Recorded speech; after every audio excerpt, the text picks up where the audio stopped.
Hello dear viewers. I am glad to welcome you to my channel. I would like to talk with you about the war, what is actually happening, and how we all participate in the war, willingly or unwillingly. In this information space, including me in the information channel telling you my vision of the world, we have to agree on terms, what happens, how we get involved and what we can do to win. A sacred war is going on for our meanings, for the meanings of our future, for what it will be, and whether it will be at all. The truth is one. Delusions are many-sided. Everyone has their own opinion. We live in a postmodern world. This is a post-truth world. Everyone who speaks on all screens, they went to this informational room as a volunteer, or he is paid as a soldier. Now there is an even more sophisticated way to monetize your attention, suck your energy and put it in people's pockets. The fight is on now by all means. I will talk about the military. I understand that there is an expansion of war into space, cyberspace. I understand that new weapons are being created. The world I'm talking about now is the digital world. This is the world of new technologies. This is the world of the sixth technological order, into which we are now all moving during digital quarantine. We were all planted at home in order to give form countries, industries, corporations, countries, so that they have time to destroy the old world of the fifth technological order and build a new world. In America, we see most clearly where shops close. In Los Angeles recently read 66,000 homeless people sleep every night on the streets of this city with a wonderful climate. From there the wealthy, rich people began to leave. At the same time they are building the sixth technological order. How is it different? It differs in that the pre-industrial economic system was based on physical labor. It was important who worked. The earth was a material resource. Just a person was alienated from the earth for a very long time. The land was turned into an object of purchase and sale. Before the earth was sacred. Everyone should have the right to the land on which he was born. Indians did not consider land at all as a product of purchase and sale. It was the sacred right of future children that lived on this earth. You know that Ukraine recently passed a law on the sale of land to foreigners. This suggests that the entire way of man, the integral existence of man in unity with nature is destroyed. Then came the industrial economic system. Then capital is the main labor. The right to work is now also alienated to robots. Make computer automated lines. It was the age based on the material factor. We are now moving into the post-industrial era. Digital quarantine is about that. This is unprecedented in scope, unheard of complexity and difficult to understand in a complex situation when the whole world is artificially translated into the sixth technological order, which we have the letters, nano, bio, info, cognitive. Nanotechnology, biotechnology is a virus, information, and cognitive technologies. Intelligence becomes a decisive factor in the future, but intelligence from reality, which is called artificial intelligence. As a specialist in this, I know very well what and how is happening in this direction now. My main idea is to tell people that when artificial, the main thing is not to lose natural intelligence. Natural intelligence is mind, intelligence, there is wisdom. Intellectual potential mixed with moral, spiritual, high values, this will be what the future will decide.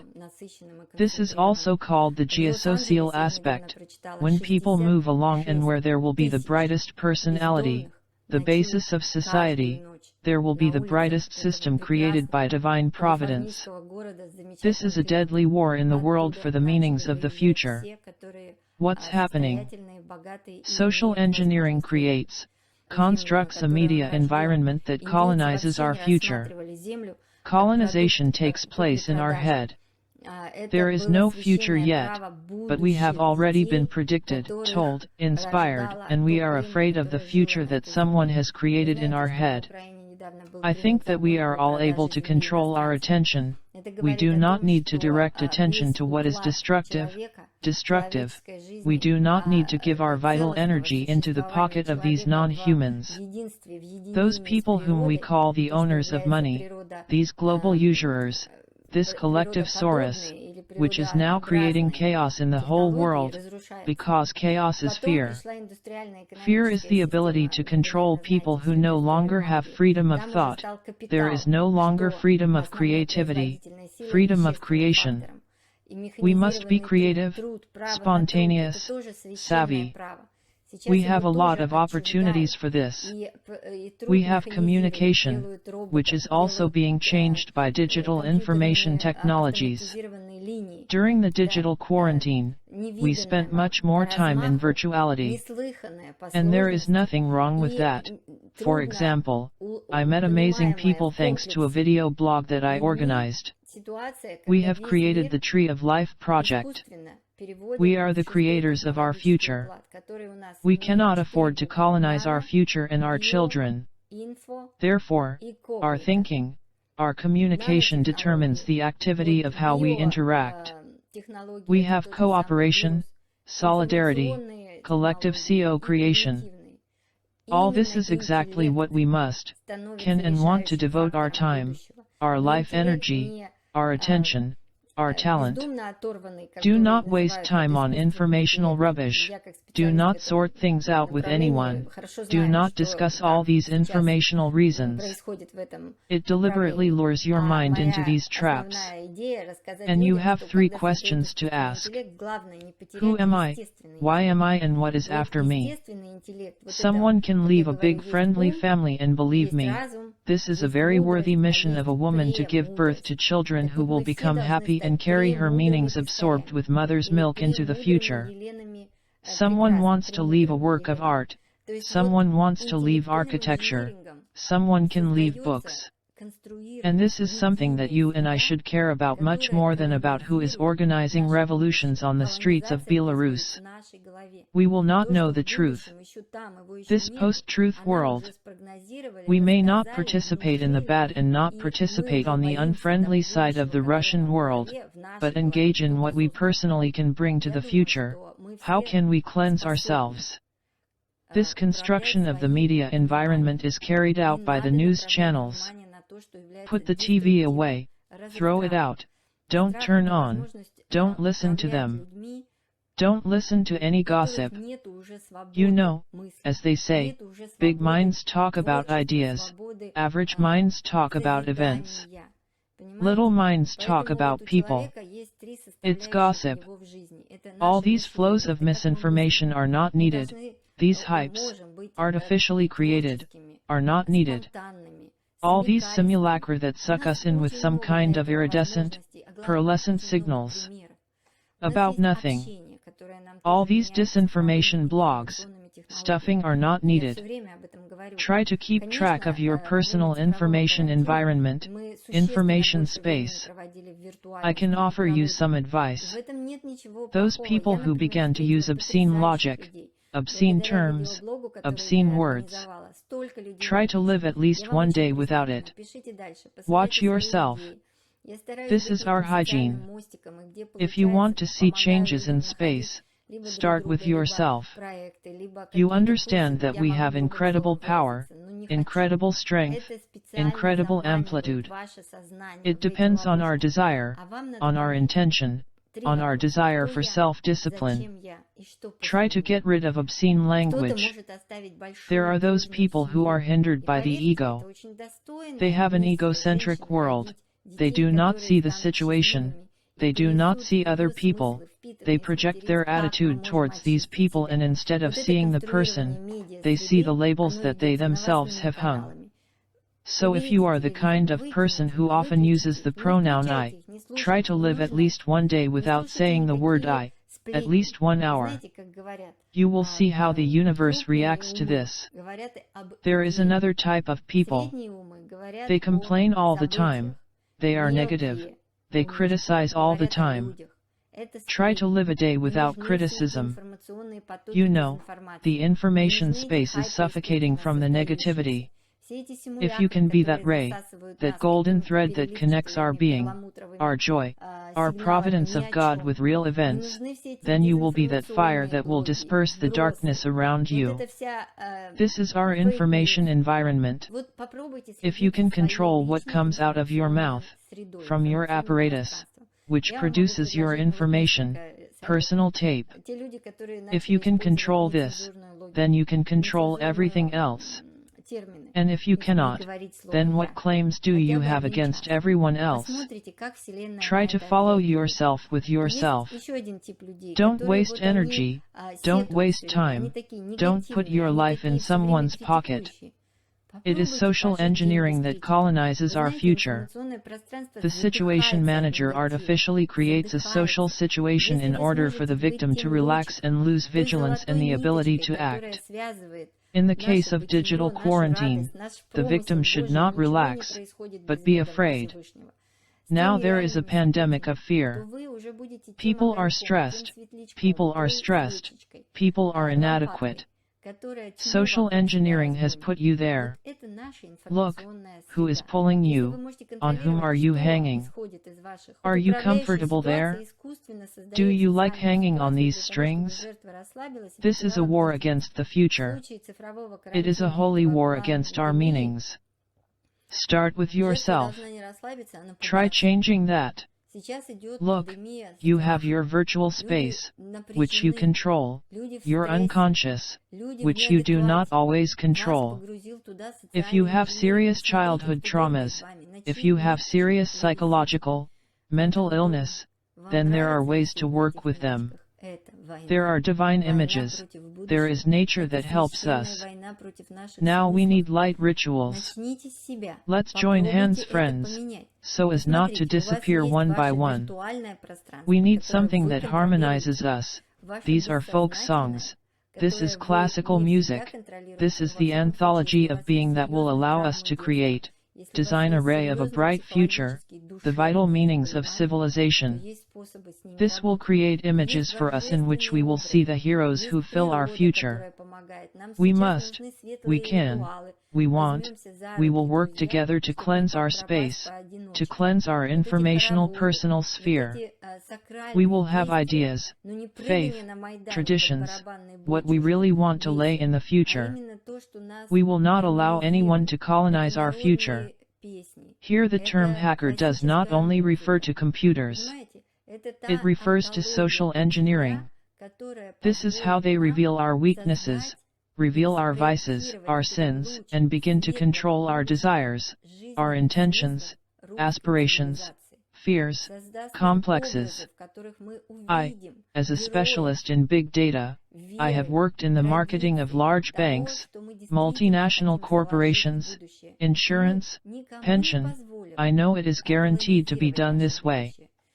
You cannot allow it, not give a chance to be dragged into the system of loans or into the system of fears, or into the system of criticism and negativism, because these usurers are getting fat and impudent, making money on our weaknesses.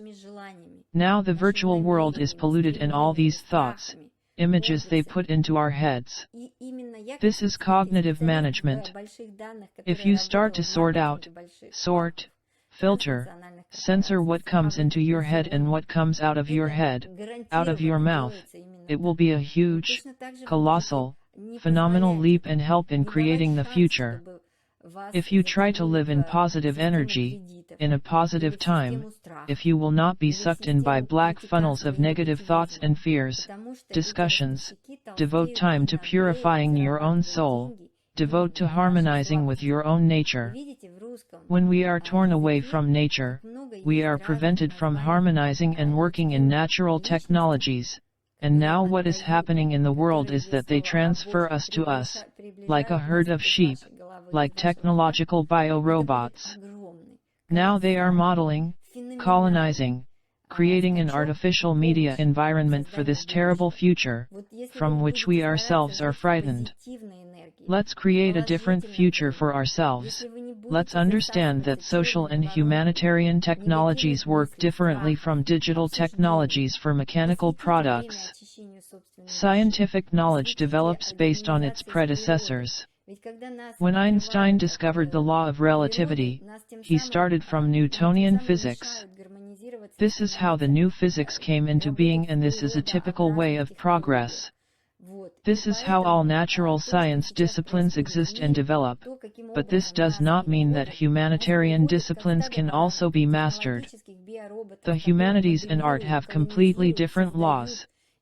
We are trying to achieve the perfection that someone has reached before us. And you understand that in the historical civilizations that existed before us there were a huge number of examples of ideals to follow. For example, Greek sculpture is something incredible. This is beauty. For example, poetry of the Silver Age. For example, gaudy architecture. If we try to correspond, to resonate, to study how it worked, how it functioned, how the work of art of the past was created, we will try, develop, we will be a little better, we will also become a little higher. We need now a new philosophy that will unite harmonious people. We need a dictatorship of culture. But one must always begin with oneself. Become the change you want to see in the world.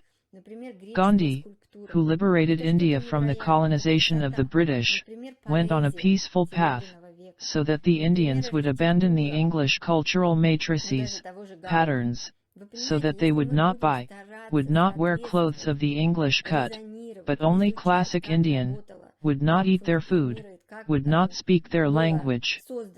We need to do exactly the same. We need to remember the culture that has been on the territory of our state for several tens or hundreds of years. We can remember our Slavic culture, Orthodox culture, pagan culture, Vedic culture. We now need to serve the future, serve our daily reality. Give up holes on jeans, it's low, pathetic. You should start dressing up nicely, start listening to good music, folk or classical. My daily pursuit. Each day you can compare yourself to the previous day. The progress of each person lies only in the fact that he did a little more. I have become a little better. By doing this you will work for the bright future of our world, which will be able to harmonize all other cultures. The Tree of Life project, which I am telling you about, was created in order to gather the best people. These can be people living abroad and living at the crossroads of cultures. I have 2 English-speaking granddaughters, 2 French-speaking granddaughters, 1 granddaughter with a Macedonian dad. This is all very important, because it teaches us to live in understanding and respect. But above all, respect should be for your own culture. So I am giving you a very simple recipe again. Start with yourself. Don't waste time discussing news stories. Understand that this is a distraction from the main thing. Your main job is to understand who I am, why I am and what I will leave behind. You yourself were the traditional grandmother of the digital world. Thank you.